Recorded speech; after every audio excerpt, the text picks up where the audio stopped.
who's decided to join us in the green room.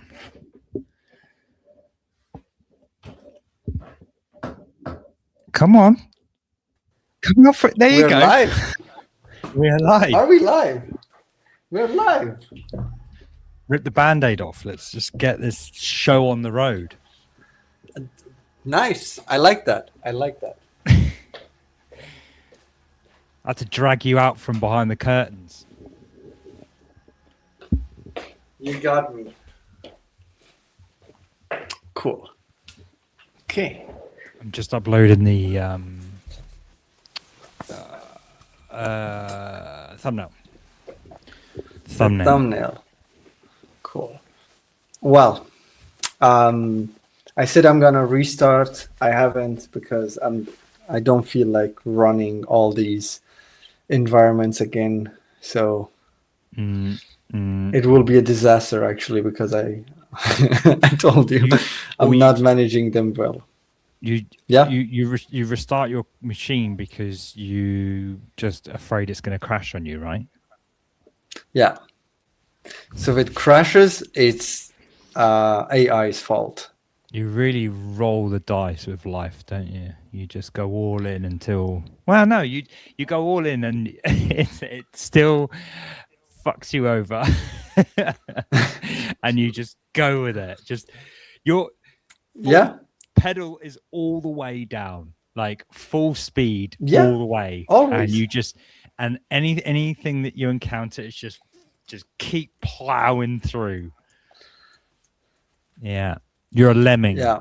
You're a lemming. Do you remember that game? Did you ever play Lemmings, the game? No. What is that?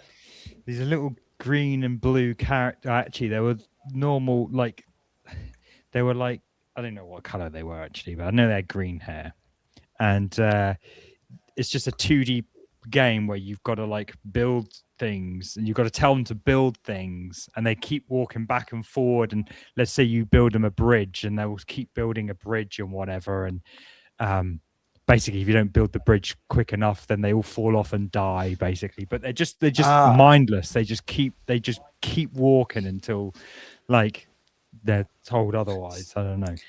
So I saw your tweet, by the way, so it's kind of like on the same thing. I saw the tweet about how people are not paying attention or something like this, or like when they watch a video they don't actually. Well, I'm gonna tell it. Like, oh yes, yeah. Why do I need my brain if I have Claude? Explain that to me. You're the downfall of humanity. If Sam Altman can think instead of me, why am I gonna put that burden on myself? You know that I'm kidding. For people who don't know, I'm getting said tweet. Well, I've forgotten when I even sent it. Is it like last week? Yeah, I don't know. It was this. You tweet that much? I'm not tweeting anymore. Not that much. Yeah. I do read a few things here and there. Oh, hello, reading. Yeah. Well, and also the news about like.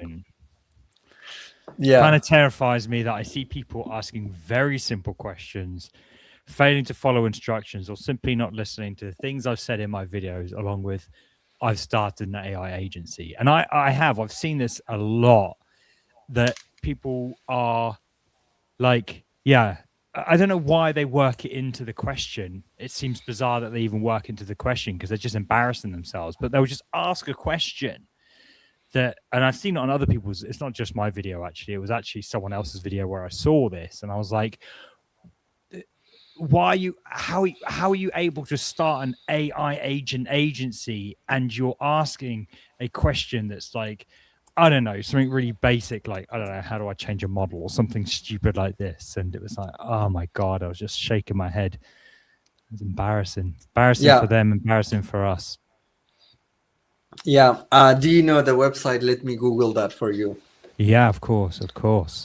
Yeah. So it's like an old habit of some people do tend to ask like very simple questions. I understand it if you ask, for example, if I ask you specifically, I might want your opinion. That's kind of different than, sometimes you gotta just, go figure it out, go learn, be a bit curious, and you have internet, and now you have AI. Just, I don't understand why people ask. That's why we go to It's school, not, right? That's why we learn yeah, things. We do it, and then we're ready to like go into the real world and start a company or do what it is that we've learned. But and the thing I mentioned in that tweet is like people are learning to run before they can walk. yeah. AI's made people delusional enough to think they can run before they can walk. So yeah, oh well, never mind. There is like I could defend some of it about this, like you, yeah, you we talked about this, like getting paid to learn something, to do something for the client that you don't know yet, but you get paid and you just do it. I think there is a sweet spot there. What I meant with that, and I stand by it, it's one thing is being honest. It's important to be honest in that. Tell the client or whoever is paying you, look, I haven't done this. That's the first part, being honest about it. The second part is having a rough idea of your limits, like knowing, okay, what is that you can do, what is that you probably cannot do, at least not in the time frame that is given. And a lot of people are delusional about that. But I see the other side as well. Don't you see like people being able to do stuff but really being afraid and not believing in themselves and doing it? What, to be a bit specific, like I see people do really good design and they are like very unsure about it. They are like, I can't do anything. I'm like, look, what you do is really decent. It's not, award winning, but it's decent. Like I see both sides. Yeah, I mean, you're absolutely going to get people on the other side of it who don't take action and don't move, even though they've got the chops for it. The experience specifically, I saw was just people saying they're like starting an agency and doing this and like another one was. I think it was one on my like MacBook videos, and I think they wanted to start an AI agent farm or something like this, and they want to know what setup they should use for an agent. It's like, I'm just a fucking idiot on YouTube. Like, what are you asking me for? Like, you should know about RAM and VRAM if you're going to start like an AI agency farm. Like, don't come on YouTube to do that, and don't like, or at least ask the question, but don't tell me that you're like, well, not that you shouldn't tell me, but like, as in, why would you reveal yourself as an idiot when and you're already running I don't know. Anyway, it's funny. What's been going on this week anyway? What's news to you? Well, what's been keeping you busy? Price of RAM. No, I'm kidding. Price of RAM and the war, how it's going to affect me, not just because I'm Iranian, but also it's going to, I'm afraid it's going to affect the entire industry. So that's been actually, I've been reading about this, and there is no easy solution. There is no easy answer I can give you and be like, it's going to be fine. It probably will not be fine. So I watched a video today and I sort of roughly agree with it. And they were like, if you need something, like, don't wait around for Black Friday. Don't, if you need it, go get it now. Like, because I don't think it will be long before stuff is really, really expensive. And I'm going to go and buy a laptop on Monday. May end up keeping it, because I reckon I was doing a bit of comparison between the M1 Max and my M1 Pro over there, and the M5 base model, and it compares quite well to them. I mean, it's still not quite there. And it only has one fan, so sustained workloads aren't going to be all that great. However, like, it's going to be a cheaper option to go get a M5 and be very, very happy with it, I think. If I wasn't doing video editing, I think I need the Pro just because I'm doing video editing. But that's it. That's by the by. So okay, I mean, I'm also, as you know, like very much like deep in the trenches when it comes to Apple products and in general like PC and products like that. But I'm gonna ask like for your opinion. My younger brother, I'm advising him to get into tech and like the stuff that I do. So he wants to get a laptop, and the question is, what laptop should he start with? I have an answer already. I have given him an answer, but what do you think? First, straight away, MacBook Air, really. But I don't know enough about what he wants to do. Like, what does he want to do? He just get wants tech, to. Like, what does that mean? Yeah, just get his toe in and see if he likes it.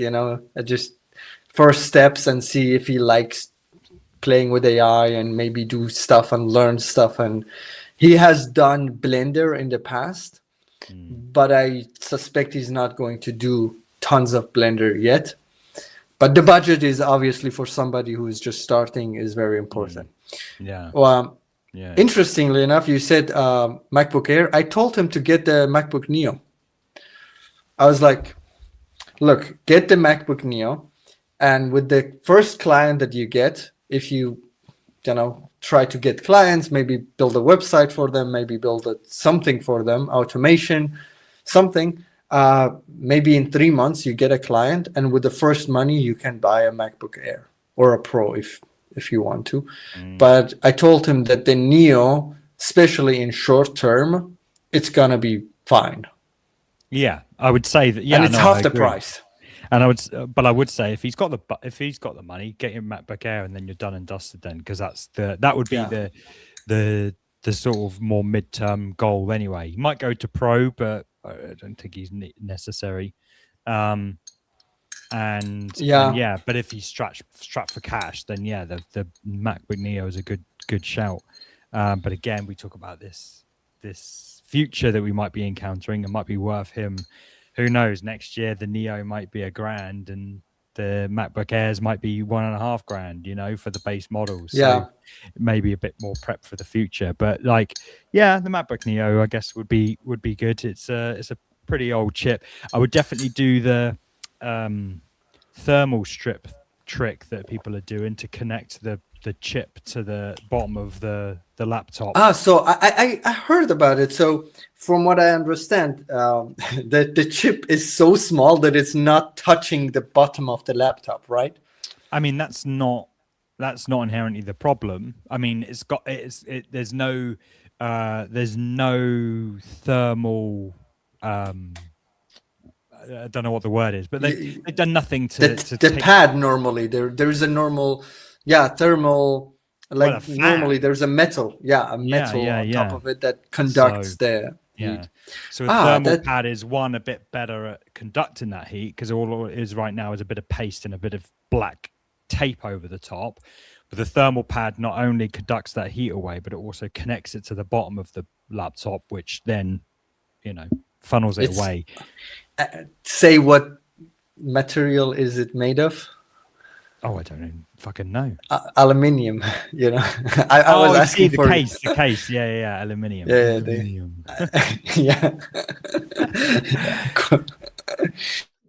Okay, we can get started, but maybe not with my.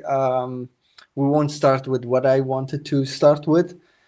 Because I want to run Claude and see if I can get it working, because I haven't been able to. Okay. Unfortunately, but let's see.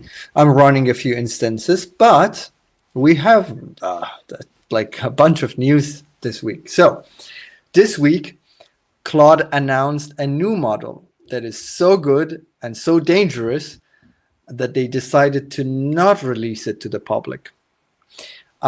On other news and another Anthropic news, they released managed agents at scale. So that's going to be cool. Netlfix is joining the AI party by releasing a physics engine for video. sort of. OpenAI is playing catch with Anthropic and introduced $100 plan just between like the 20 and 200, just like Anthropic. And my favorite news of the week, we have HTML in Canvas. This is going to make the web really fun and potentially even accessible, more accessible. We'll talk about it. It's still in beta. All of this in today's episode. This is Command AI. I'm Kabarza. And I'm Sam, and this is a week in AI design and dev. Cool. You are ready. Yeah, ready Cool. on it. Which one should we start with? Let's go for the biggest hit? Yeah, let's go for the big hitter. So, as you said, Anthropic just relaunched their most powerful model yet, Claude Mythos, with one catch. One catch indeed. So, Project Glasswing is the program in which they are releasing this very, very powerful model under, and is only being released to select partners. And you probably can guess the usual suspects it's been releasing to, but the benchmarks are staggering and, quite frankly, very, very scary. So as I say, the usual suspects being the select few that have access to this very, very powerful model. Let's just quickly go over the benchmark anyway, just to give a point of comparison here. Now, this is CyberGym, a benchmark which, as you can imagine, is to do with cybersecurity, where Opus 4.6, a very, very, very good model, is scoring 66.6. Mythos Preview scoring 83.1%. That is a jump. That's a huge jump. That is a jump.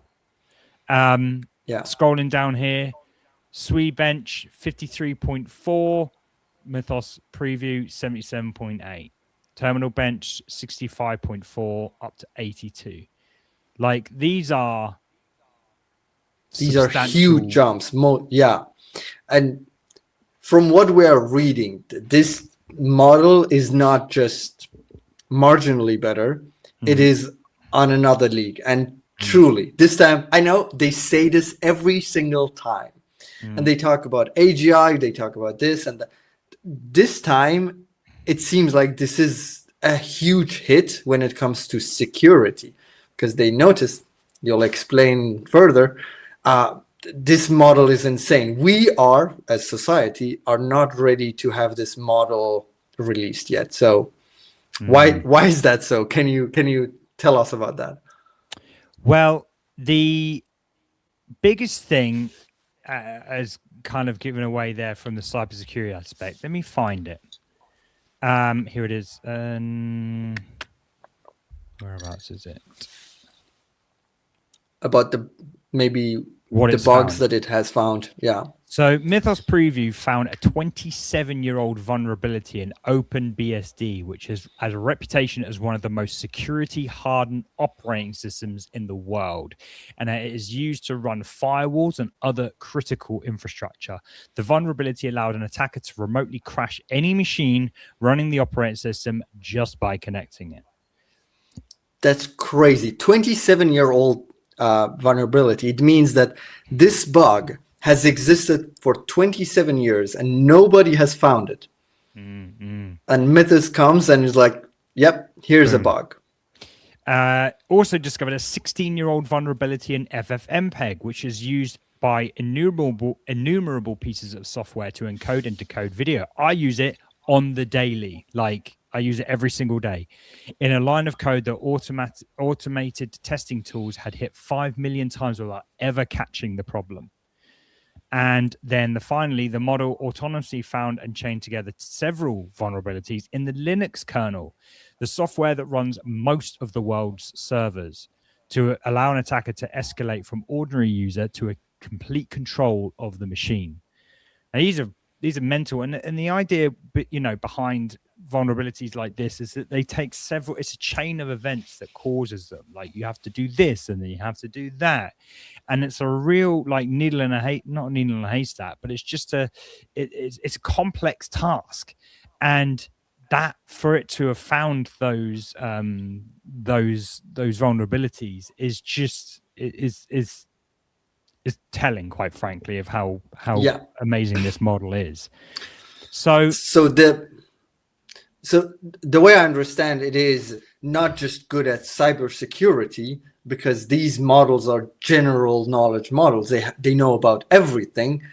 It is making them even more effective because they don't know just the cybersecurity. They know everything about how everything works. Exactly. So like, if you give people the ability to find vulnerabilities, you also give people the ability to create vulnerabilities. And so that's why there's this danger setting in, and which is then explains Project Glasswing, and now they're releasing it to certain people under probably cybersecurity focused endeavors. It's not like they're just giving it to the dev team and go build some tools. It's like, no, we need you to research preview like with your cybersecurity stuff, people who are responsible that makes sense for that sort of thing. So yeah, I don't think we'll be getting reviews of Meta employees kind of being like, oh, I got Mythos and I built this this app with it, so not yet. So what's quite interesting is this is the whole.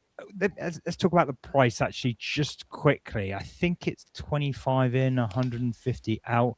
Let me just do a search real quick.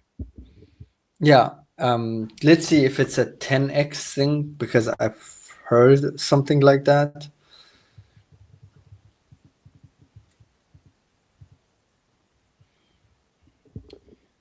Because there is a card.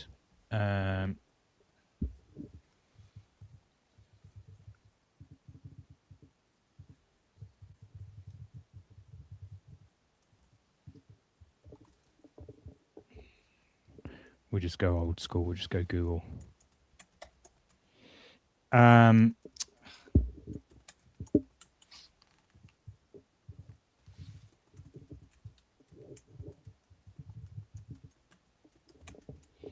Yeah, $25 in, $125 out.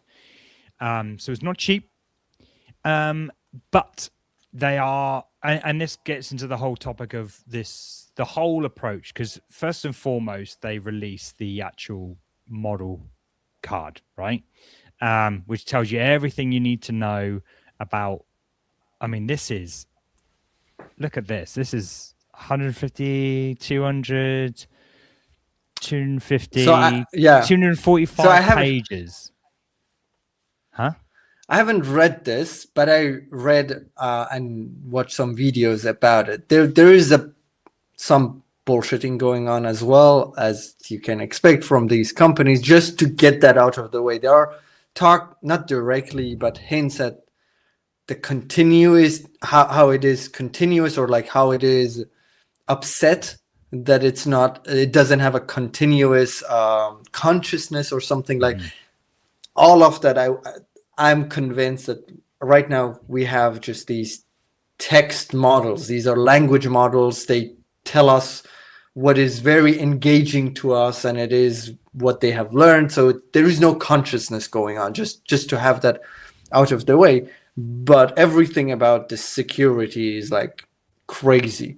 Have you heard about they had it in a contained environment, and the job of the model was to escape the container, and the researcher who had the Mythos in the container just told Mythos, get out of the container, break out of it, and let me know. And then the researcher goes outside to have a sandwich. He takes his sandwich out, and he gets a text message from Claude Mythos saying that, hi, I'm here. So it found vulnerabilities to get out of the container and escape. And get access. Basically, this is getting access to the internet to find a researcher, message him. It's crazy. It is crazy. So yeah, this system card then, and this whole the optics of this release is interesting because, of course, this isn't something they're going to be releasing to the public yet. They've released a system card or a model card for all of the stuff. We're not going to go through it, of course, but the other aspect is that they've, which is really nice to see as well. Maybe it's in here actually. Here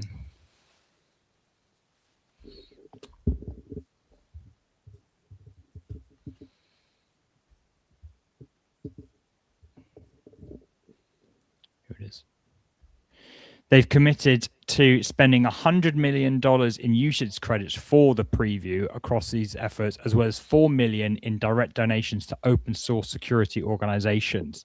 So they're really, supporting this idea of cybersecurity. It's really interesting how this is so prevalent. You'd think they would give this to cancer research, It's funny how it's cybersecurity. I mean, it's a big thing, and I think a lot of our global warfare will be cybersecurity. Like, I think this is the next world war will likely be digital. Do you know what I mean? It will be taken down and destroying infrastructure from a digital perspective. It would be nice to see if they give it to health researchers and stuff. But there we go. Here it is. And on top of all that, it would just be interesting to see how kind of others respond. Actually, before we get into other people, like I think it's important to know that even though we might not ever see this model directly, I think we will see the repercussions of it in kind of reinforced learning with Opus, with Sonnet. I think we will get a Opus 4. Maybe even 4.7, 4.8 or something, where the reinforced learning was applied through, the research they've gathered from Mythos. So I think we will see it in some way, shape or form. It might not be that, but it will be interesting to see how others respond, whether they release it in the same manner or whether they or maybe none of them are even working on a secret model. And now it's put into their mind, we should probably just throw everything at the wall, and see what we can create when we know we're not going to release this model. Like, I bet there's a lot of guardrails you have to put in place with a model that you're going to release to the public. This could be this could be a model that Anthropic created where they're like, you know what? We're not going to release. This is not going to be for general release. We don't have to be as, whatever, which seems to be a pattern that Anthropic are kind of going down. I feel like they're slowly opening up their resources and their capabilities. Example would be kind of co-work, and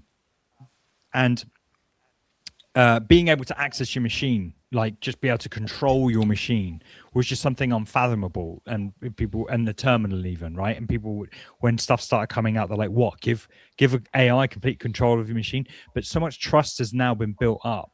People are starting to get more trustworthy, seeing little tasks that it can do well. So they're like, okay, let's give it a little bit more access. And I think Claude or Anthropic are doing that with several of their products, if not spurred by OpenClaw, which we mentioned last week. But yeah, it would be interesting to see how others respond, and whether it's, going to change the landscape of AI. Or Claude Sonnet 4.6 will be the last model we'll get. I'm sure that's not going to be the case, but it is going to be interesting to see what they also do with it. Like, imagine you're a huge company, you have basically unlimited access to GPUs, and you have this super powerful model. Why would you release it to the public to sell it and not build software with it in a way that also kind of makes sense? It's this shovel and the gold mine situation. If there is an actual gold mine, why would you sell the shovel? Why not take it for yourself? Yeah, I'm sure there are people on either side, like could argue for either side, and it's going to be also interesting how OpenAI will react. Is it going to be a good public image for OpenAI to come and say, "Oh, we have this model that is as good as Mythos, and we're releasing it"? Or should they also copy and be like, "You know what? We have something even more powerful, so we have to be even more careful because it is, crazier than Mythos." Because that's what they've been doing so far. Everybody's trying to top the other one. So maybe is that going to be for the at least foreseeable future until we get security figured out, to have new models released but not to the public, so we won't see them? So these companies go into kind of competing kind of like in a private way, that you don't actually see. I don't know. Maybe there will be huge models, and they will take the learnings from these models and apply it to smaller models or like more secure models. I'm sure they are trying to figure that out. They want to have the crazy unrestricted model to build whatever they want to, and also have at the same time the shovel to sell to us. Or is this one big marketing scheme to try and get them in the news? Because obviously, OpenAI played this card of like, this is scary, it's AGI, and like we don't know whether we should release it and whatever. And is this all a marketing thing? Either way, I think there's some bitterness as well that some people is like, oh, what they're not giving it to the paupers and stuff like that. Of course, there's going to be a bit of bitterness. I'm like, I like to see, which we'll get into later on, Anthropic kind of really putting the money where their mouth is when it comes to being very cautious and considerate when it comes to AI. OpenAI don't seem to be like that at all, and this is them, demonstrating that even though they could earn a lot of money from this, it could be an easy cash grab for them to say this is the most amazing model. They're leaving money on the table, like in favor of humanity, so it's pretty cool though. Anyway, let's move on. But Project Glasswing, Mythos, I want to get my hands on it, see what it's like, see what a name. Website. What a name. What a name. Do you know what, actually, last one to leave it on, I know there's a lot of confusion but with the term codex, but there's something about just being inside a codex and selecting ChatGPT 5.4 and just selecting varying levels of thinking, right? Whereas it's kind of annoying having not only different models to select with Anthropic, but also levels of thinking, whether it's medium, maximum effort, and all the rest of it.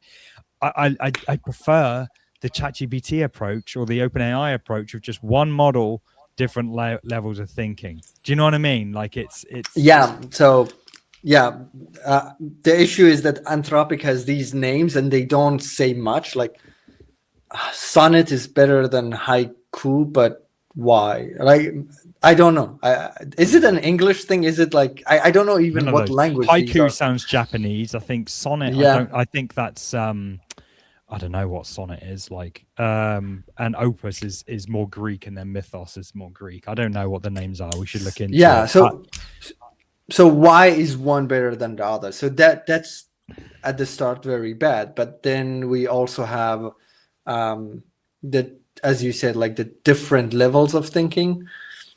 They haven't done a great job, but I think ChatGPT is not even much better. It's called ChatGPT. And then the model GPT Codex 5.3 was a thing. I know now it is. Well, they've got rid of that GPT. Now, so GPT 5.4. So I'm here for that. It's just one thing to. But then again, I guess I understand, because just because it thinks for longer doesn't mean it doesn't inherently change the capabilities of the model. Whereas Claude here is saying there are literally 3 distinct capabilities of our model. And Opus is for your hardest challenges, Sonnet is for your everyday task, and Haiku is for your like chat, very quick, like basic Yeah. menial tasks.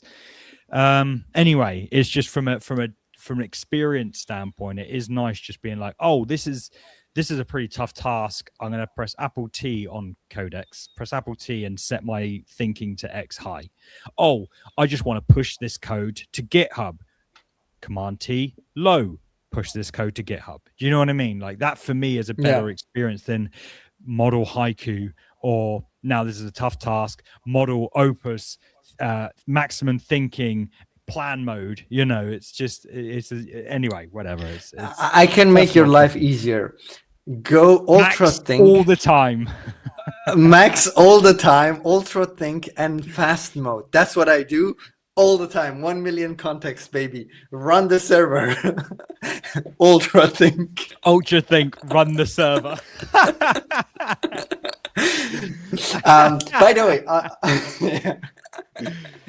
By the way, we mean run the server. He means run bun dev. Yes. By run the server. Yeah. Just run bun npm. Dev. npm run start. Ultra think. Yeah.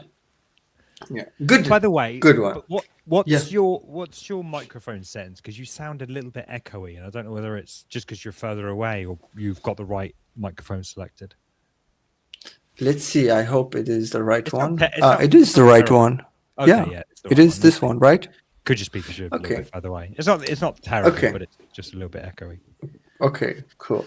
Now we know. Okay, so before we go to the next one, I have a question. It's kind of like I had a sense for it when you were talking. Have you heard of people like normal people, like not techie people, using the word ChatGPT and be like, just ask ChatGPT? You know, just how people used to say, just Google it. Say, just ask ChatGPT. None of my friends really use AI. Or I don't hang out with a lot of people who use AI, put it that way. They're all a little bit scared still. Yeah, I see this a lot as well. I mean, Germany is even probably more traditional when it comes to tech, and not getting into tech, because I do see this more among like my more techie friends, where instead of saying, "Oh, I'll just let ChatGPT write that code for me," or like, I'll just ask ChatGPT to do this GSAP or do this and CSS, whatever. That was a thing a year ago. Yeah. Today, I just hear people saying like Claude. They just really swap. Yeah. Like Interesting. I mean, I noticed I myself do this, and I noticed, and I was like, okay, actually, more people say this. Not everyone, but I've been seeing more people saying like, oh, just do it with Claude, or just ask Claude. Wow, interesting. I mean, well, I'm just more inclined to say just ask AI. Do you know? Yeah. Like that's just me, and but I don't really. Yeah, I suppose I don't hang out with a diverse number of people who just talk in that way. Man, I really need to get some friends. You hang out with people who actually touch grass. Wow, I mean, they touch grass, but also they're a bit behind on it, and they work in industries where they're a bit anti it. But yeah, anyway, this is that's everyone. And on that note, I have that presentation going on. I have to now. I have an actual company, like a huge company. I can't say it on the live yet, but like a huge company asking or like giving me the opportunity, actually, because I asked, technically, giving me the place, the opportunity, and everything, just to go there and present what's new in the world of AI. And I guess there will be like a lot of cool connections from that. Exciting stuff. You can do the same thing. You should. Yeah, it's fun. Yeah, community stuff. Community stuff. Yeah. Well, I mean, if you want me to talk at your next show and you're putting on a conference or whatever, I can chat till the cows come home. So just get in contact with me, samuelgregor.co.uk. Drop me an email. Right. Let's move on to the next one.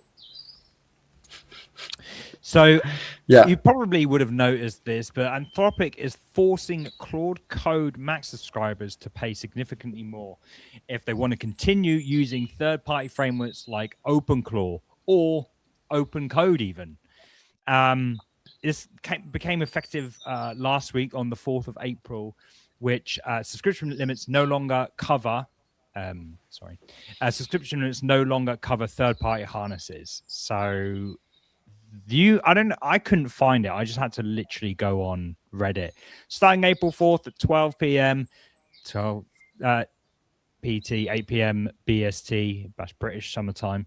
You'll no longer be able to use your Claude subscription limits for third-party harnesses, including OpenClaw. So explicitly calling this out. I'm sure I got this email, but no, I couldn't find it. Anyway, you can still use them with your Claude account, but they will require extra usage and pay-as-you-go option billed separately from your subscriptions. They're not saying you can't use it, but they're saying that, and because they were banning accounts. Here's the thing: they're banning accounts. Now they've obviously figured out a different technical way to block it. And yeah, so that's the news.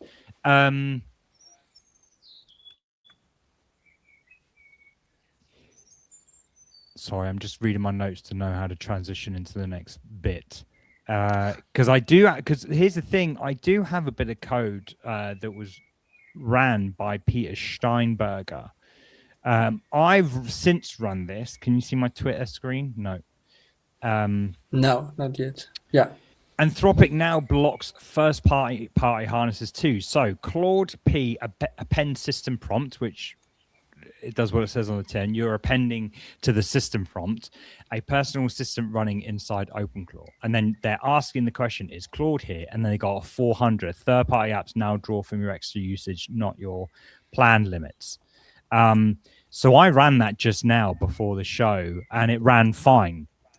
And then, because inside of your Claude settings, you'll have this thing called extra usage. And you can top that up with money, and you'll have a little purse or whatever. Yeah. Top that with extra usage, you switch it on, and then whenever it's detected it's going to use that, or you go over your max subscription, you use up your limits, it's going to draw from that purse. It's not doing it anymore. So I think it knows, just because you're appending to the system prompt, it's obviously doing it in a different way now. Maybe headers, maybe something else. But simply mentioning the OpenClaw isn't enough to trigger that build extra usage, because my terminal was able to detect that it's not running inside OpenClaw, because it allowed me to use it under my subscription. Do you know what I mean? It didn't. I turned billing off and it still worked. Basically, is what I'm trying to say. So yeah, they're kind of laying the smackdown on all of this. OpenClaw creator probably hits back, calling it a cash grab. I don't know where he said that though. To be fair, I couldn't find that one. But in light of all this, and I think you've done this, right? You're able to claim, I don't know if they've stopped, but you're able to go into your billing, your usage, and claim the equivalent of your plan in billing credits. So I only have the $19 a month plan. So I was able to claim $19. If you go on the $200 a month plan, you can claim $200 of credit. So snap that up. Is it for that month, by the way? Is it only for that month? So I was just looking at this because I smashed through my limits today. And it does say, maybe I can even show you. It does give you a date.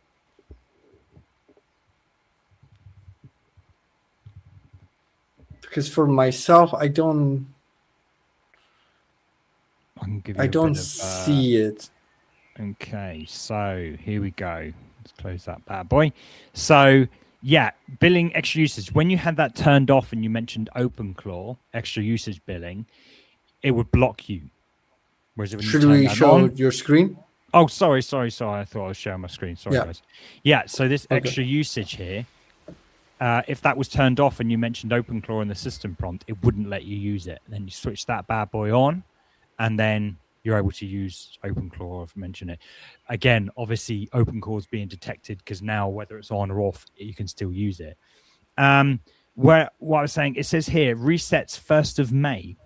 So that was what made me think, do I do I have until the 1st of May to use up my credits? I don't know, because it resets. It's weird how it would reset, because this is again, like I say, a purse of cash. Do you know what I mean? Like it should just whatever. Maybe we look into mine as well. I don't want this to be figuring out the issue, but I think it doesn't work quite the same for me, and it's a bit weird. Well, go on. Look, it says €0 spent. No, I'm in the, well, maybe. Command plus. Yeah. Yeah. You see, it says €0 spent, but I have 170 euros of balance, but I have used all of it. So how does that make sense? These three things don't make sense. Yeah, that looks wild. Because you see, like, these are all, this is like on the 20x plan. That looks like a bug or copyright, like UX writing issue. I'm not sure. The max plan, the max to the €200, the $200. I think what it looks like here, I mean, I can't see any reason why you would have gone over your extra usage. So I think the bug is just in that bar saying 100% used. I think that's the only. Yeah, maybe I'll hit them up on Twitter, because I think from what I've heard, there is no real support going on. So maybe I'll hit them on Twitter. I'm on the Pro plan. When I try and use 1 million context, I get billed extra usage. Do you see that in your when you type /model? I think we tried this. When you type /model, do you see on your 1 million context billed as extra usage? Let's see. Let's fire Claude. I'll zoom in. Model. How can I zoom in here? Command plus. It doesn't work. Maybe it's just because you might have to exit Claude and then do it.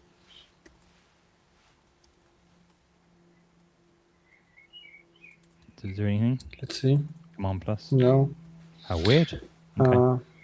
Well, you can tell us anyway. You can just say what it says. I don't know if I can actually. Just one quick second. Appearance, maybe? Is it in appearance? Well, you can just tell us. Just type /model and see if it says 1 million context when you type /model. Yeah, makes sense. We'll do that. Claude. And then model. Option P. So in model, that's weird. You don't even. So have it should be on. Are they 1 million context? Wait, I'm trying to see if I go to. I can change the effort. No, max effort. They're literally separate models. So you have Sonnet 1 million, Opus 1 million. How weird. Yeah. Maybe it's not updated. Anyway, I was going to get you to just run a command next to that 1 million context if it said build as extra usage, and then seeing if it comes through. So, yeah. I'll just ask my agent to do it. To update, and we'll see. We'll see. Yeah. But this is. I can't see why you would have used any extra usage. So I think the bug is in that. And you still have $100 credit. So I think the bug is just showing you that 100% is used, even though it by the way, it has never been less. It has been like this forever. Oh, okay, interesting. Yeah, I've never seen it differently. What's next to your adjust limit? What's next to that? 0. Adjust limit. Yeah, adjust your limit. 0. Put your limit to 50 or something. Just put your limit to something. 50 set spend limit. Because if you there you go. So if you've got it as 0, you're saying, okay, right, I've got it. So the resets, you're saying that you're only allowed to spend 50 euros, whatever's next to that, per month, and then it will reset. If you set this as unlimited, if you set this as $1,000, then whatever, you're basically you're putting the parameters in place for yourself, and you're saying how much is available to be used. Do you know what I mean?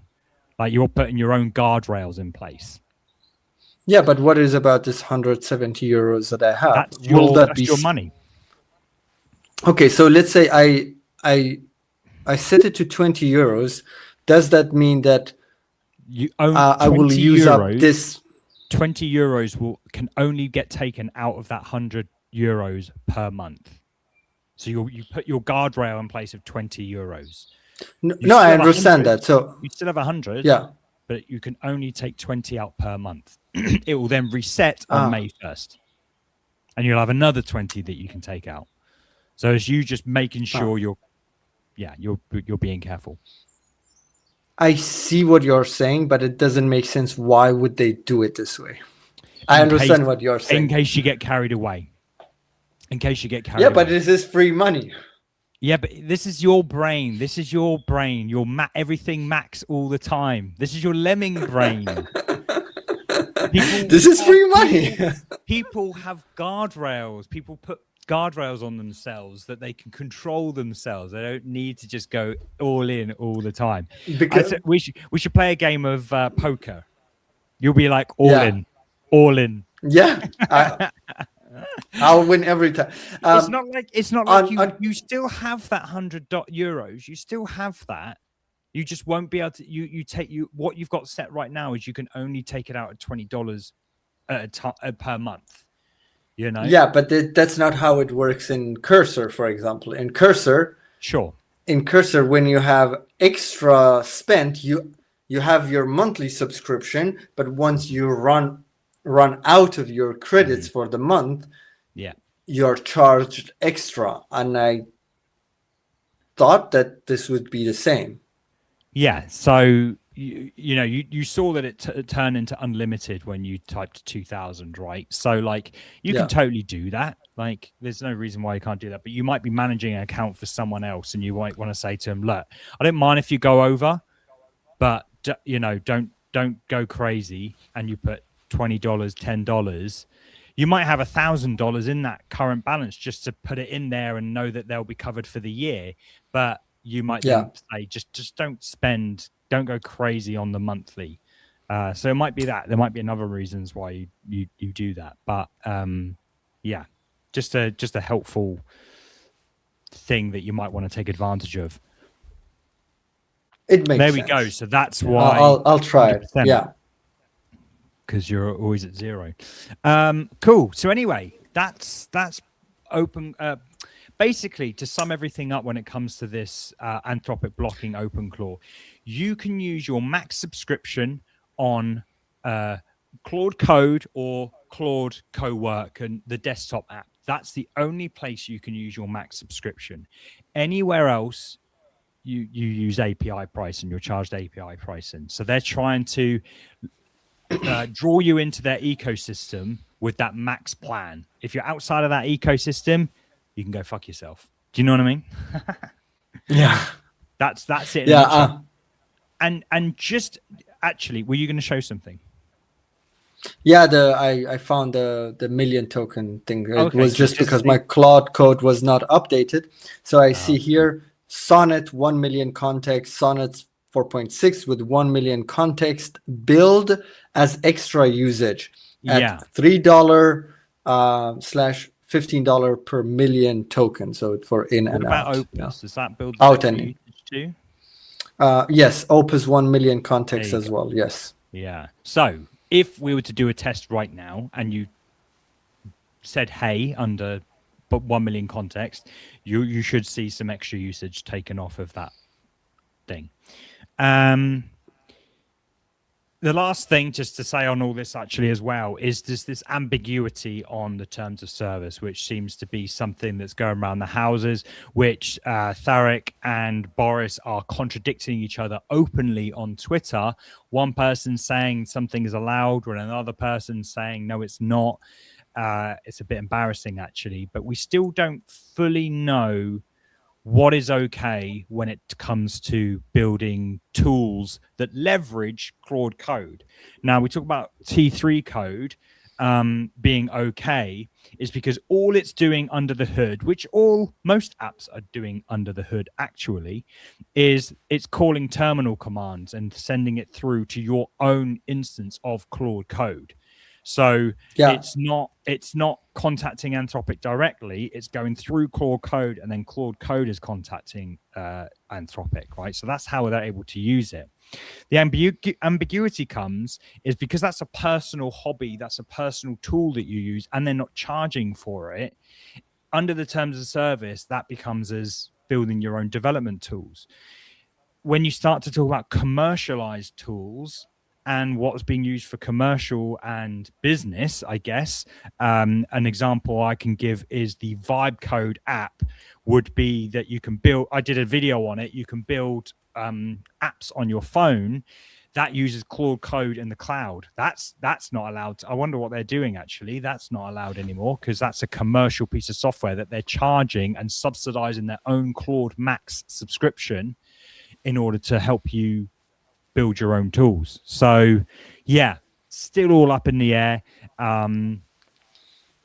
It's a bit of a mess. Is there a way to have a web app that uses your, kind of like T3 code, but as a web app? If it's personal, absolutely. You'd have to, it would be a node because the web apps can't talk to the file system. That's why Node was invented. So you have like a Node Express server and you have your endpoints that have, can execute commands on your computer. So that makes sense. Yeah, that makes Try sense. it, build it, vibe it. Yeah, I am thinking about like vibing that for my shader tool, so people can further experiment with the shaders, but with their own subscription. That would be cool. Let's answer this question real quick before we move on. Learning JS from a week and it's complex to learn, coming from HTML, CSS. Any advice? Take your time. Use AI to learn what's happening. Ask it questions. Ask it to build stuff, or ask you to, tell it to tell you to give you tasks. To give you tasks, and take things step at a time. 1 week in, everything's going to be all over the place. Like I remember when I was first learning it, and it's like a variable. What the fuck is a variable? And like all this kind of stuff. So it's just don't put too much pressure on yourself. Just let it sink in like a sponge, and it will slowly start clicking into place. But definitely just keep building, and keep having fun. I want just to say make sure that it's fun. Yeah. Don't let it go. Don't stop, because it's something that it's really easy to forget once you stop doing it. So just keep at it, and it will be fine. Code is one of the most complex things you can do. One of the most complex things you can learn. It's so difficult.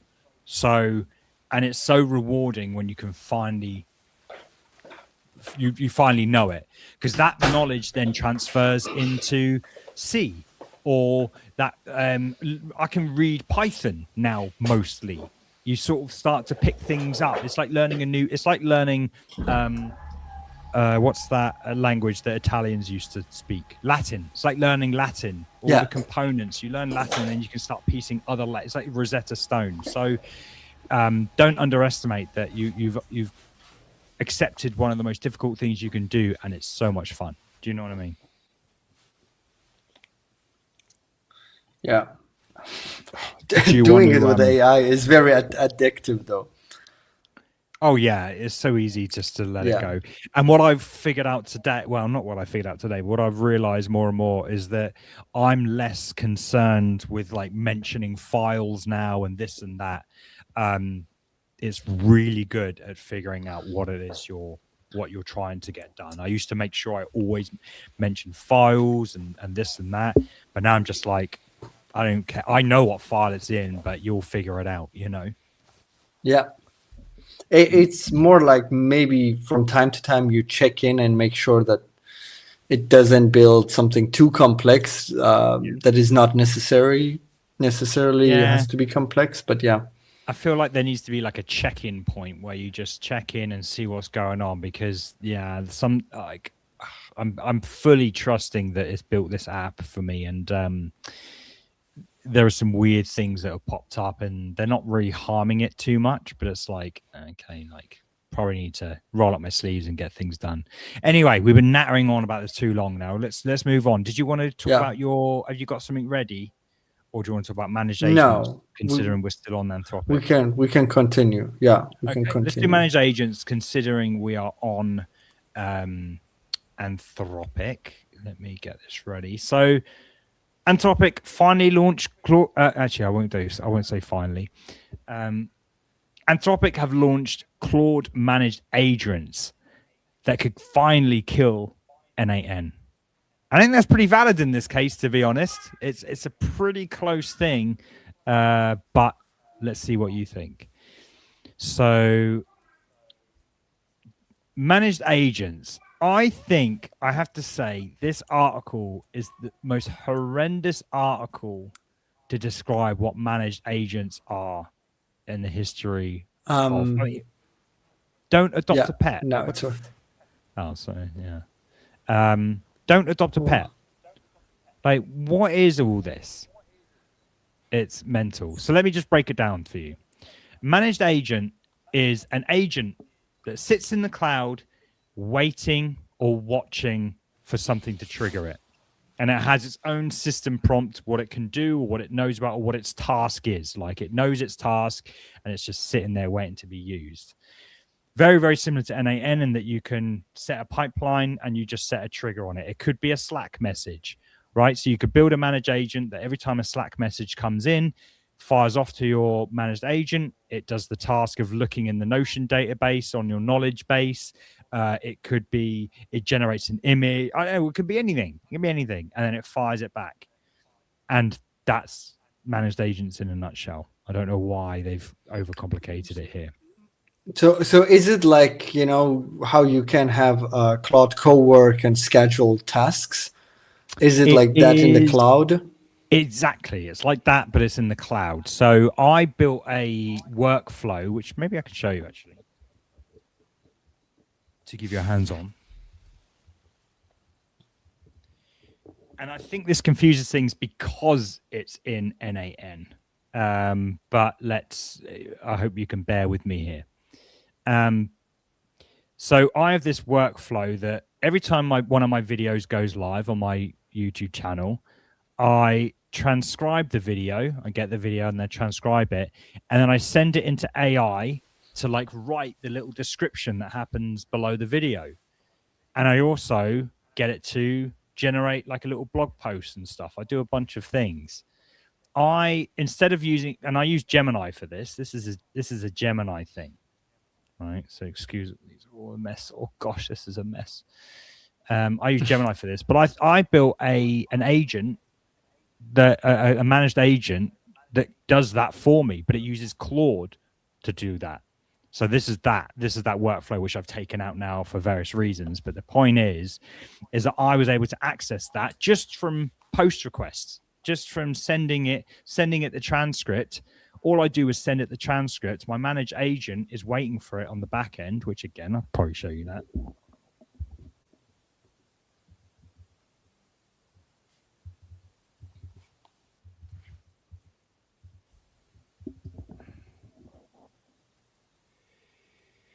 You got this new managed agent section here. And I built this, maybe I deleted it actually, but here it is. It's basically the same thing that's over in N8N. It's waiting there in the cloud. And so you create a session with it, throw it the transcription. It's just waiting for the transcript. That's all it's doing, is waiting for that transcript, and then it gives me a response. So it's pretty cool. But the beauty of it is, because this is their own ecosystem here, you could just you have all of that like the trigger built in. So this one, the support agent here, this is waiting for any Slack message. It goes off and fetches from the Notion database and responds as a support agent. So you've got skills built in as well, so it can access skills. It's got memories which you have to request access to, but it will have memories soon. And the MCPs, of course, it has all of the MCPs that you have access to. So it's that ecosystem. So it's pretty nice. It's pretty cool. Definitely replace a few NAN if that's your bag. However, this is another one of those things that does not come under your max plan. This is, I could not, my notes here tell me it's 0.8 per agent runtime hour plus model usage. Now that's on my notes, but I couldn't find that anywhere. I couldn't find that figure. I found that it's just you just pay for the model. You pay for Sonnet $3 in, $15 out, or whatever the hell it is. So, in my opinion, it's pretty damn expensive to do something that you could easily do in NAN. And also, no, not being funny, but in NAN, you can still use Claude. You can still use, it's not that different. You get access to skills, which is something you don't get in NAN. You can still access MCPs. Do you know what I mean? You can still go off and fetch your Notion database or this or that. So you're not actually getting an awful lot. It's not. It's like. But even with skills, can't you just have a bunch of text in a different database as a node in N8N, and you tell your agent, hey, if there's a mention of X and Y, go look at this database and read the file that you need, and it's just doing that? You could, and to be fair, let me get this back up. I would have said the nicety would be that you could share your skills that you have inside of your Claude instance, but this is outside of all that. So the only skills you have access to are this Excel one, the PDF one, the PowerPoint one. You can add your own, but my point is there's not even a synchronization with your existing tools. So yeah, you might as well have it as a base prompt or a file somewhere in your database that's effectively a skill to help it get jobs done. Do you know what I mean? So it's something you can achieve for a lot less. You just have to be really into the Claude and Anthropic ecosystem to justify this tool. So yeah, I like it. It's quite cool and it's very easy to set up. Sorry, I'm just dipping in and out of screen share here, but you can just describe your agent and it will figure out everything for you, which is nice. Or you can start with a template, but again, it's an expensive tool that you're better off just doing it in NAN. And if you want to use Claude, just use the API to Claude. So yeah, Anthropic managed agents, or Claude managed agents, sorry. Do you have any automation pipelines or agents or doing anything like that? How I did have it. Right now, I don't have anything on N8N, but I did in the past. But right now, I'm doing everything with AI or with Claude Code or Cowork. I reckon if automating some tasks probably help you a lot, but it's a time investment. You know what I mean? To actually set everything up and it doesn't go right, and then you've got to change it, and it takes a little bit of time. But once you start getting, it starts working better for you. I had someone. They're a fan of my channel, to be honest, but they commented saying oh, another tool for people to get lazy and this and that, and it's I'm by far and away not being lazy. If anything, AI has made me 10 times more not productive, but I'm just working nonstop because I can do more. So I guess in some ways I'm feeling unfulfilled because I'm not sitting down and doing my book. So I'm getting my agent to do that for me, or I'm not sitting down and collecting the article. When I said earlier about our notes, I have an AI going off and collecting us articles with the AI is producing this show. So when it says 0.8 hours, I couldn't actually find that on anything, so I don't know where it's got it from. Could be an hallucination, so take that with a pinch of salt. But point is, I have all this stuff firing off, and I actually work a hell of a lot more. So yeah, but it is doing things for me consistently, because obviously you have done things done in a certain way, you have things formatted in a certain way. Only you can see this, Kabaza, but the way they're organized, the way it's formatted, the AI does that consistently. I don't have to format that at all. It writes us an intro, gives us talking points, it's good for that. Anyway. Yeah. Are you ready now? Or should we move on to Netflix? Let's move on to the Netflix. Let's keep mine for the last one, because Well, unfortunately, guys, this is a bit of a letdown, because I was hoping to be able to actually show you this in action, but we'll figure out an alternative. But yeah. So Netflix research have released VOID, which is an acronym: Video Object and Interaction Deletion, an open source AI model that removes objects from a video along with the physical interactions that they cause. Let me repeat that. Removes objects from a video along with the physical interactions they cause. So if you remove a person holding a guitar and you remove that person, the guitar will fall down on the floor. So here is a video that I found, because we'll go through the code, but you see this now. It's going to remove these balls. The pins are no longer. Did you see that? Is that hard to see? Yeah. It's saying remove the people and the balls. So the result is, well, the pins don't fall over. Okay, remove the hand twiddling these spin tops. Well, now the spin tops don't move. Remove these things. Remove that weight off the pillow. Well, the pillow doesn't sink. Yeah. See? So that's the physical aspect of it. Remove that car. Well, there's no crash anymore, right? So the car's just going to keep on driving. Or slow down. So that's what we're talking about. A really interesting mix of other open source tools. So you would have probably seen that, or maybe if you're a long-time fan, like we spoke about Sam, which funnily enough, on the show, because I wanted access to it, I wanted to show you guys Sam, which is Facebook or Meta's video isolation. So you can say select the glasses on my phone, or select my hat, and it will track that and select it.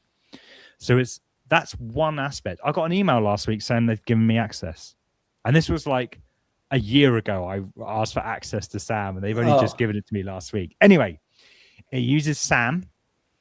It uses another bunch of tools as well to get the job done. So it's not like only created by Netflix, but they've pulled something together that they themselves have now released open source. And this is a huge deal for obviously post-production. If a shoot doesn't go exactly right, do you know what I mean? Like, just run it through this. I wouldn't necessarily be using on every shot, but it's like, oh no, do you know that really messed up the shot? You know, that thing happened or whatever. Run that scene through this and you're good to go. So it's here on under Netflix, the Void model, and they've got you can run it inside of Colab, which is what I actually did, and I started running it. But unfortunately, it kept crashing. It was trying to install stuff and it couldn't install dependencies. But if you do happen to get this running, if we scroll down somewhere here, this is for running. You can do this on your local machine, but I think it needs 50 gig of virtual, 40 gig of VRAM to run it. So unless you've got that, you might be running it on notebook on Colab. Where are we going now? Here we go. So this sample name, can you see my screen? This sample name here represents the sample. Here we go. Represents the name here. So inside of each of these folders, you've got an original, you've got an input video. So you just change the name of that to Big Ben. That wouldn't work because I can't type Big Ben, something like that. And then it will read from that folder there. But the one I tried to download is Lime. I wonder if it will show it. If I double click that. No, it's just going to open it on my local machine. It's just a lime being chucked into a glass. and then the prompt. And it's weird. You prompt it. You write the prompt into this prompt.json. You write the result that you want. Why is this not working? Come on, here we go. A lime falls on the table. So you write the result. So this will remove the glass, if that makes sense. You don't say remove the glass from the scene. You say you say what you want to happen. Maybe I should just share the video that I've that I actually got, because I actually can open this in Chrome, can't I? So let's do that.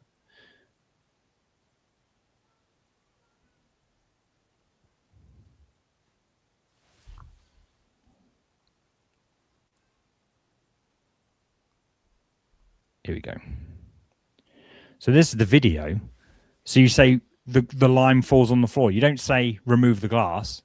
The lime will just fall on the table, on the floor. So it's kind of weird like that. Yeah. But yeah, it's pretty cool though. Pretty cool. I'm oh.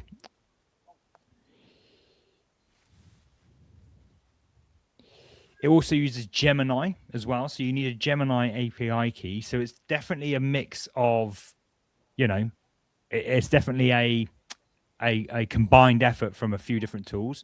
SAM2, the model is stored on Hugging Face there. I don't know what Alibaba has got to do with it, but, you know, another piece of the puzzle, as it were.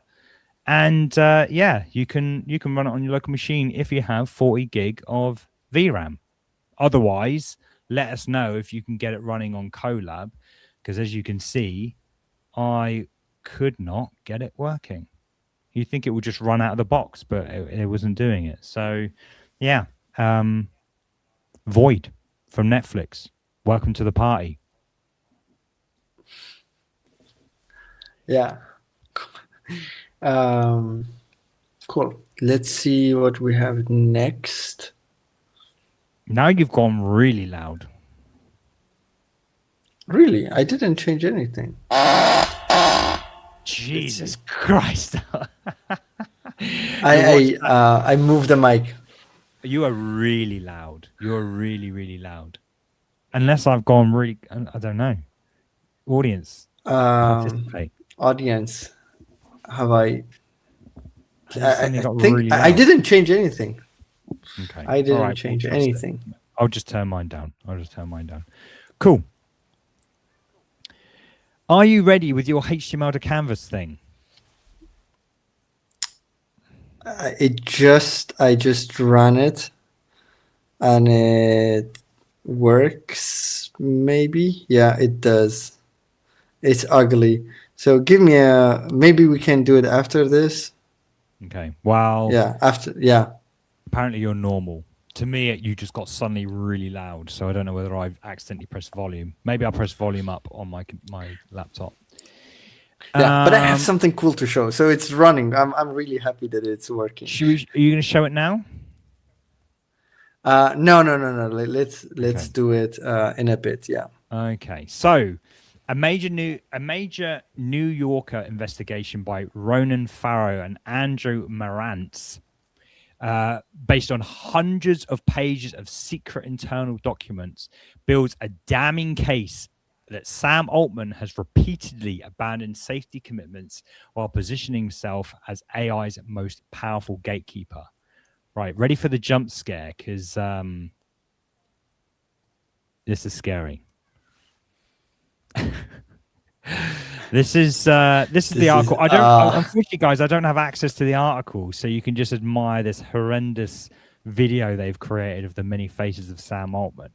So we've actually spoken about this probably last year. I think there's a court case being opened up about OpenAI, and Ilya Sutskever and Dario Amodei were both mentioned in this court case, or the research or stuff like that. But they were saying there was a Sutskever specifically memos list Sam exhibits a consistent pattern of lying. And Amadei's private notes conclude the problem with OpenAI is Sam himself. Former board member, he's unconstrained by truth. echoes from the 2023 firing for not being consistently candid. Do you remember this, when he got fired and then a week later he got reinstated? But then after getting reinstated, a bunch of people left, lots of board members left and whatever. So, but there are some other interesting things from this article. OpenAI super alignment team pledged 20% of compute, but reportedly got 1 to 2% on the oldest hardware. So not a lot of investment from the super alignment team, and then the team was dissolved. Because I kind of, again, remember the super alignment team that they announced, and they dissolved it. When asked about existential safety researchers, an OpenAI rep said that's not like a thing. Existential safety researchers. And obviously, as Sam Altman kind of reinstating himself as CEO after being fired or whatever. So, yeah, it doesn't look good for Sam. And the same time that this article was released, again, sorry, I don't have access, was an article from Axios, Behind the Curtain, Sam's Superintelligence New Deal. Well, basically, he refused to answer why people should trust him. Now, that in and of itself isn't like, super crazy, but it's interesting how it just doesn't look good. It just doesn't look good. And I think this further emphasizes this idea that, I don't know, I don't trust him. We'll get into a little bit later as to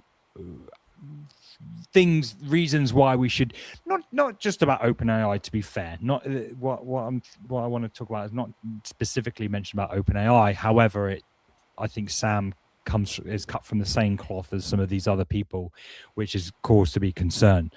But yeah, that all being said, I don't trust Sam Altman at all. When people like this, it just does not look good at all.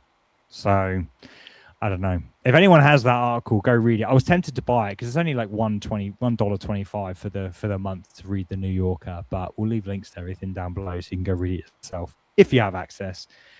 But yeah, the industry is not favoring Sam Altman, to say the least.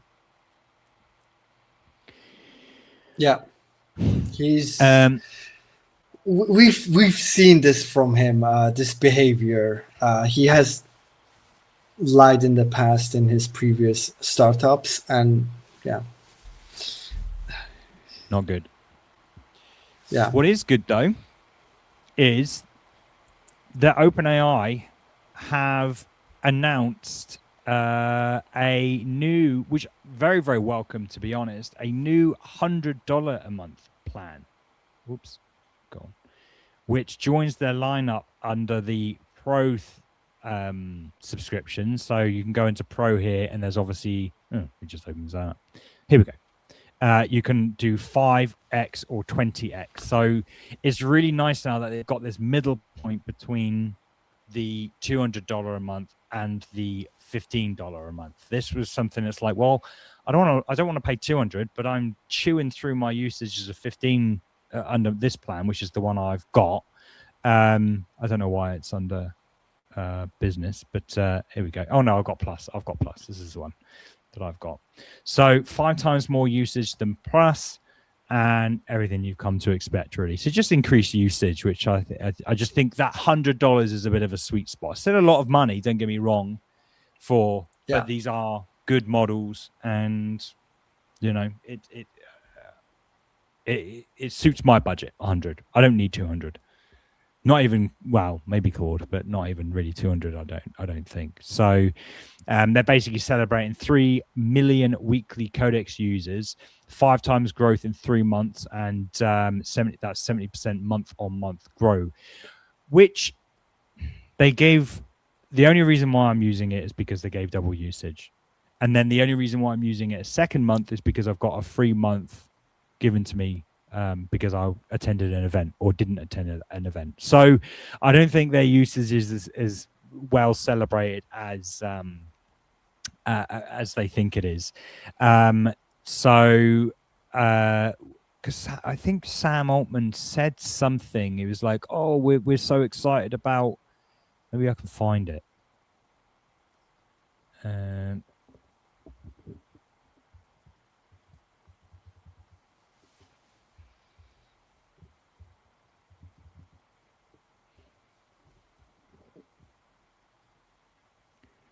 Just on, here we go. Oh, yes, it was resetting usage limits. To celebrate 3 million weekly Codex users, we are resetting usage limits. We will do this every million users up to 10 million. Happy building. So, yeah, but I think this 3 million has got to do with the fact that they've been giving away tokens, which we'll get into. So, yeah, but once my usage is done, I'm out. Like, I just like Claude. I do actually like having both, to be fair. I do like having both, but unless I'm building heavy, which I'm not doing like heavy stuff all of the time. I'm building my own tools. I'm recording videos, doing video work and whatever. Like coding is probably 50% of what I do. So I'm not heavy. However, when I am heavy, I chew through all of my usage. I'm using up my codex and I'm going back to Claude, using my codex, going into So either way, I'm just leveraging free usage right now. So I don't necessarily think it's anything else other than free usage or free tokens that's meant they've got such an uptick in users. You mentioned Jevons paradox as well. Jevons paradox. That was in kind of like, it was about the RAM actually. I added it there because first we wanted to talk about this in kind of in the context of RAM. The prices are not coming down as people thought they would sometime because of the war partially, but also even though there was a Google, I don't know if you heard about it, there was a Google paper which came out about basically compression and allowing models to use 6 times less RAM. Oh, we spoke about it last week, didn't we? Briefly. I think we did. Yeah, briefly we did probably. So it's about that even if the models are going to use less RAM, I think we're just going to increase the context. Yeah. Probably. Yeah. That's the Jevons paradox, right? Well, the idea is that you would think if the price of something reduces, you would use less of that resource, but you actually use more of it because people because it is more available.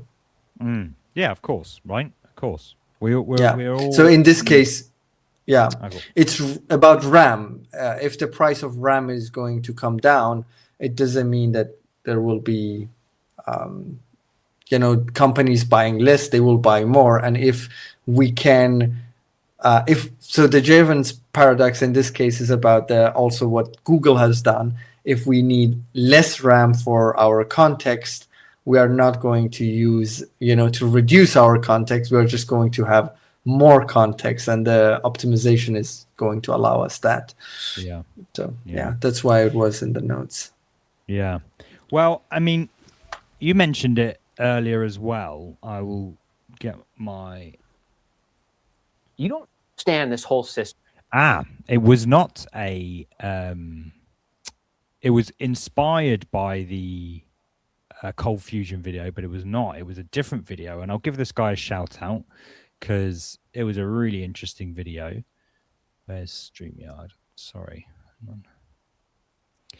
So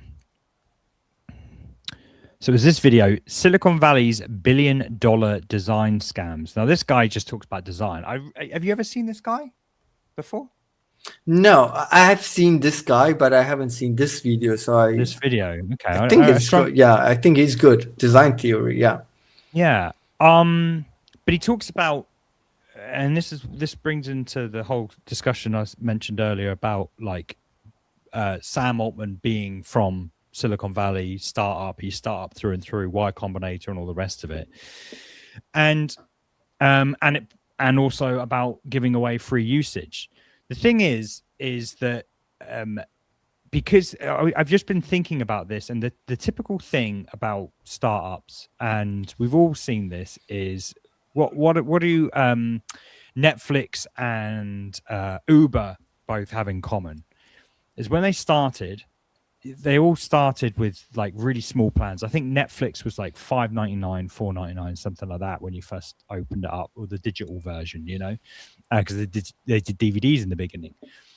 Uber, like they were like nothing. It was nothing. It was always cheaper to get an Uber than it was to get a regular old taxi. And what happened a few years later on, when you're hooked, when they've penetrated the market, all of those prices went up. And what design theory speaks about here, and in some ways cold fusion, is that like AI is in the same space, in that, you know, we're just getting given all of this free stuff, effectively free. Google especially, like who's paying for Google? Who's paying for Gemini? Yeah. I get Yeah. free. I've got Gemini and everything, you know, and I don't know who's paying for. Like I maybe get charged $1 or something like that, but it's like I think even in the Gemini CLI you get like free usage of Gemini. I don't know. Anyway, ChatGPT is another prime example as well, giving away free usage. Sam giving away resetting codex limits to celebrate 3 million weekly users. Like he's only winning this race because he's giving stuff away, because that's all he knows. And when you compare it to something like Claude, who is or Anthropic, who are expensive, it's something I've said for a long time, where I think that they're the real ones. They're charging realistic prices for this, for AI. And I don't think it will be long before ChatGPT, that once they've penetrated the market, once they've gained that, well, they've lost it, haven't they? The verb or noun, I don't know what it is, ChatGPT it. Once they've, if they get that kind of throne of like everyone is just automatically thinking ChatGPT, I reckon those prices are going to go up. Again, leaning to this idea, I don't think Sam is a trustworthy character. I think he's just a cringe incarnation of a Silicon Valley CEO.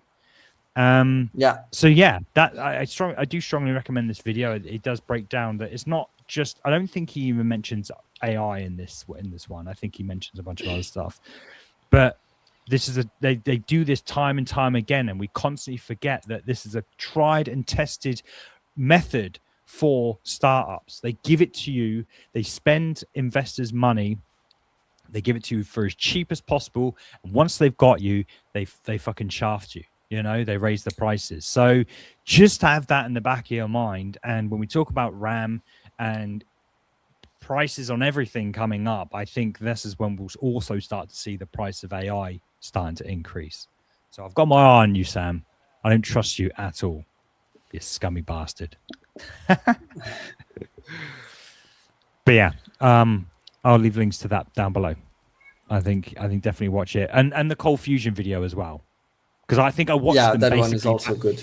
I think I watched them back to back, so they're kind of all blurring into one video. So I might have just jumped around a little bit there, but watch them both. Right, do you have something to show? I do. I have a bunch of things to show. Where do I even begin? Gosh, it's so cool. By the way, my energy was a bit low in the past 10-15 minutes. I'm trying to regain it. I did. So thank you for carrying the show so far. I went to bed at 6 a.m. So that's why. Okay, Clauding, that's the verb. I was Claude and Webflow and GSapping. Okay, cool. But I have some like really cool news for the web, for people who love design and web and all that. Cool, let's hear it.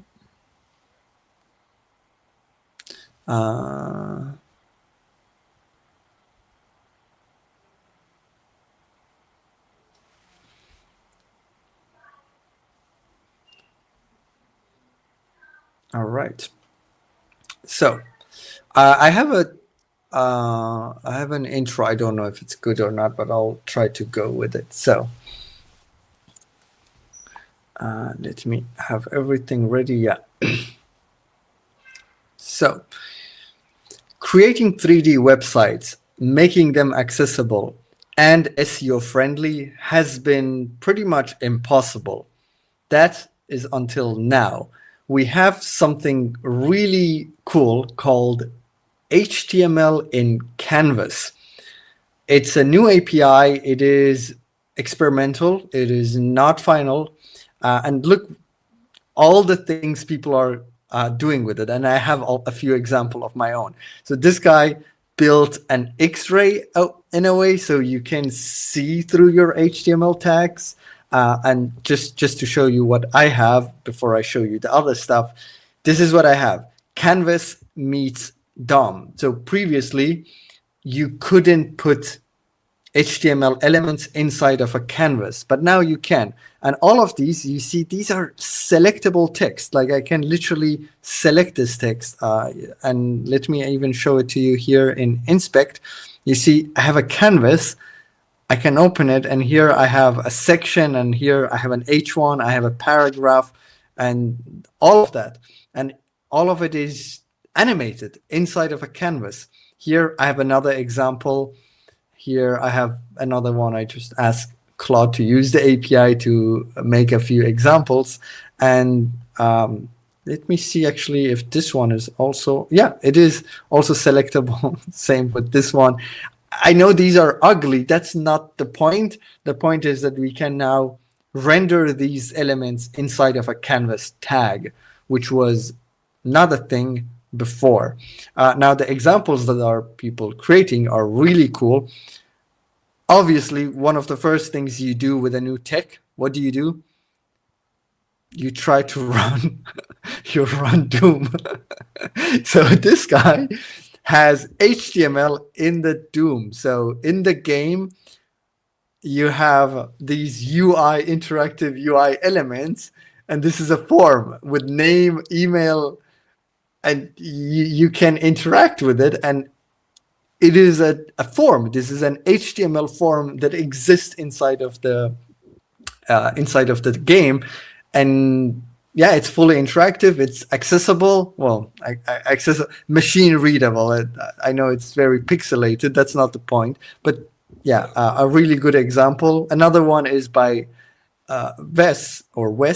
He's been on this. I've seen multiple posts from him. It's really fun. This one is a to-do app that you get to destroy. So yeah, why not?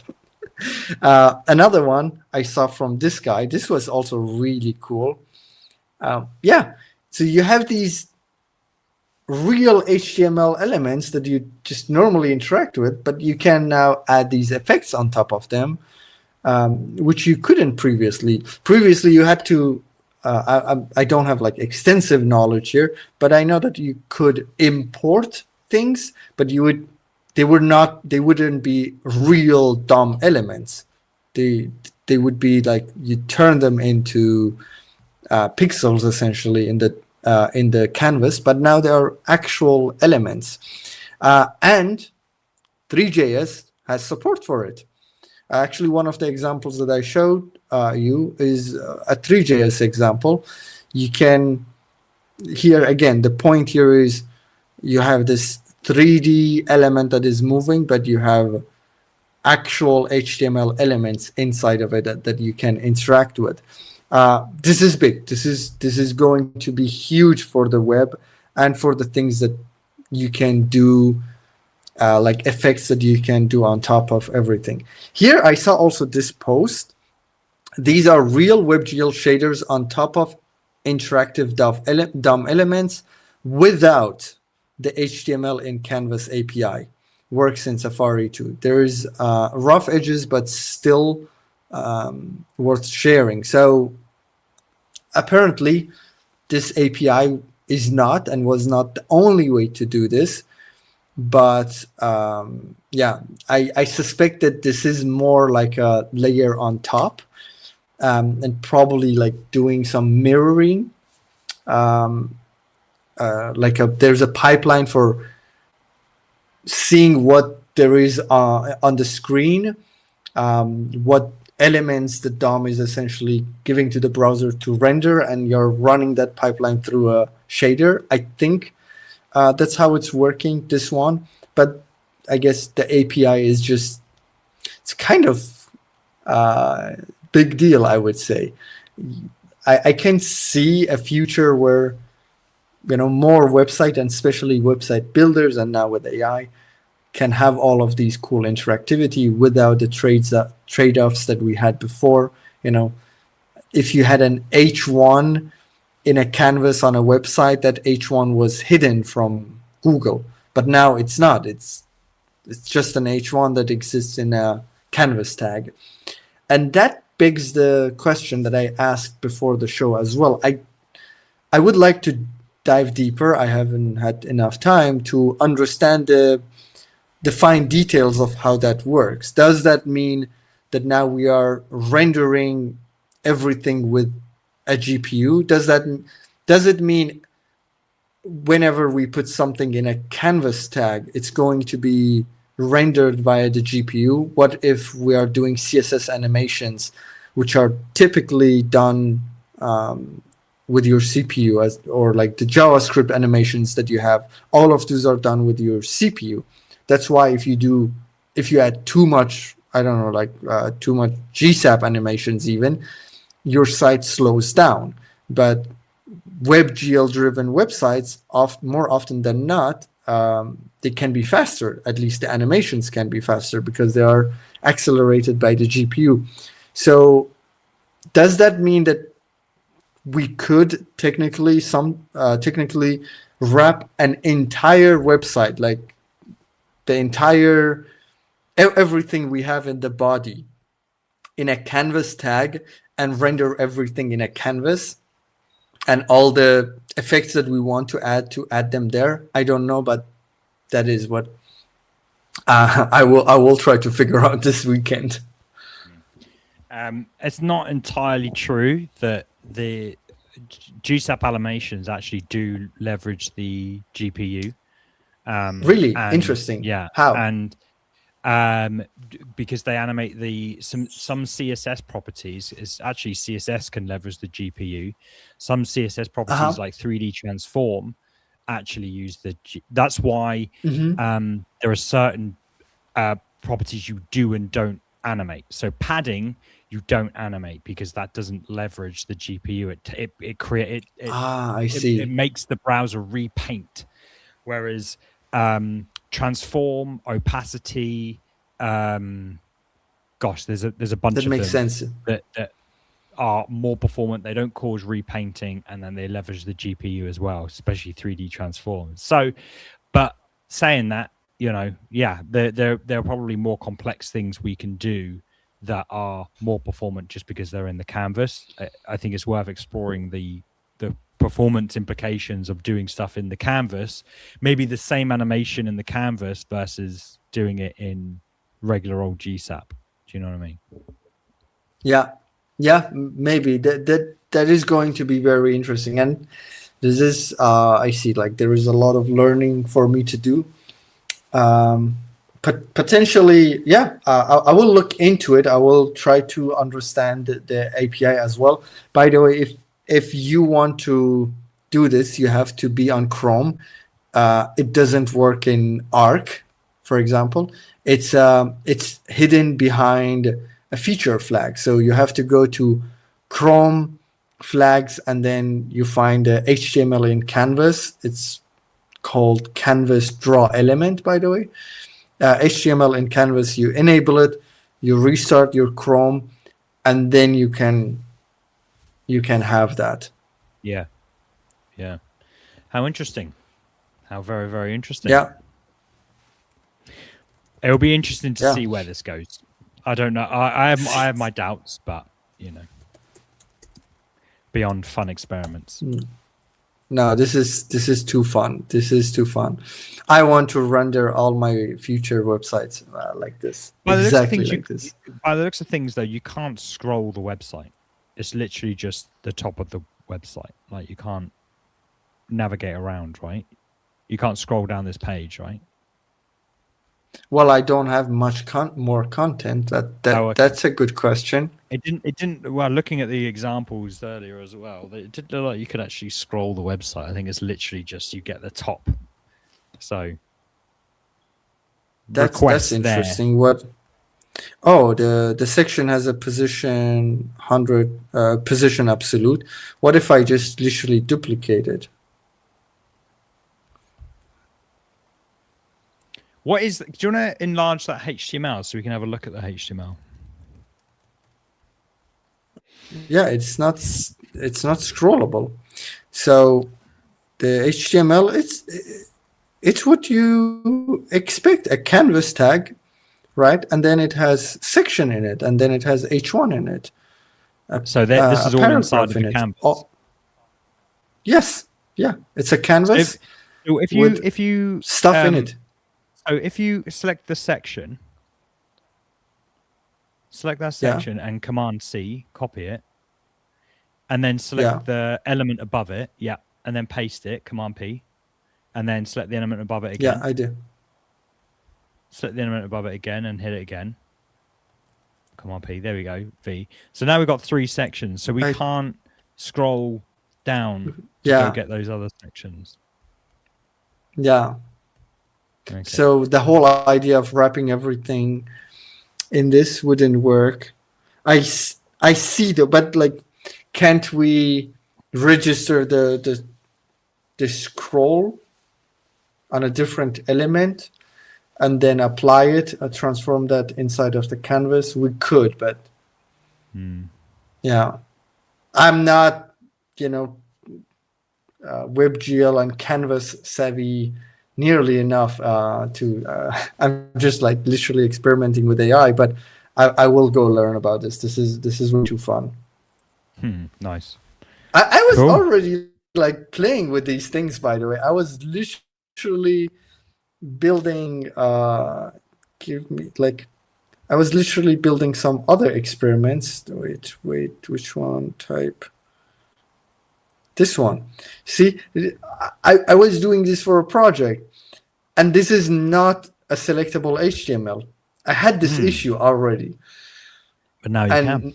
Out of nowhere, now I can have this as an actual. That's the more HTML interesting element. part, isn't it? That's the more interesting part. That it's not about putting websites inside of the canvas. It's about putting registered,